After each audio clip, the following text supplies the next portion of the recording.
Hi అండి, అందరికీ నమస్కారం. Welcome to my channel. ఈ వీడియోలో ఏపీ ప్రభుత్వ ఉద్యోగులకు దసరా కానుక అండి 30% మధ్యంతర వృత్తి, 12వ పీఆర్సీ కమిటీ ఏర్పాటు, మెరుగైన ఫిట్మెంట్ ప్రకటన. పూర్తి తాజా సమాచారాన్ని ఈ వీడియోలో తెలుసుకుందాం. వీడియోని ఎక్కడే కానీ స్కిప్ చేయకుండా ఎండ్ వరకు చూడప్పుడు ఇన్ఫర్మేషన్ పూర్తిగా అర్థమవుతుంది.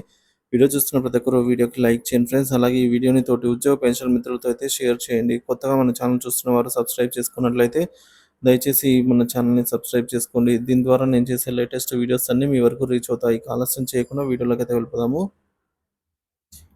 ఇక ముందుగా మనం చూసుకున్నట్లయితే ఫ్రెండ్స్, ఇక్కడ ఆంధ్రప్రదేశ్ రాష్ట్ర ప్రభుత్వ ఉద్యోగులకు దసరా కానుకగా 30% మధ్యంతర భృతి చెల్లింపుతో 12వ పీఆర్సీ కమిటీ ఏర్పాటు చేయడం జరుగుతోంది. ఈ అంశాల గురించి తెలుసుకుందాం. దసరా కానుకగా ఆంధ్రప్రదేశ్ రాష్ట్ర ప్రభుత్వ ఉద్యోగులకు ఐఆర్ ప్రకటన చేయాలని ముఖ్యమైన అప్డేట్ వచ్చింది. 30% మధ్యంతర భృతి చెల్లింపును ఆంధ్రప్రదేశ్ గ్రామ వార్డు సచివాలయ ప్రభుత్వ ఉద్యోగ సంఘం రాష్ట్ర అధ్యక్షుడు షేక్ అబ్దుల్ రజాక్ గారు అయితే కోరారు. ఈ సందర్భంగా మధ్యంతర భృతి ప్రకటన మరియు మెరుగైన ఫిట్మెంట్ పీఆర్సీ ఫిట్మెంట్ పైన కూటమి మేనిఫెస్టోలో చెప్పబడింది.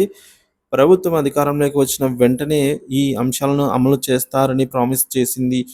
సో మే నాటికి బకాయిల చెల్లింపులు కూడా జరగాల్సి ఉంది.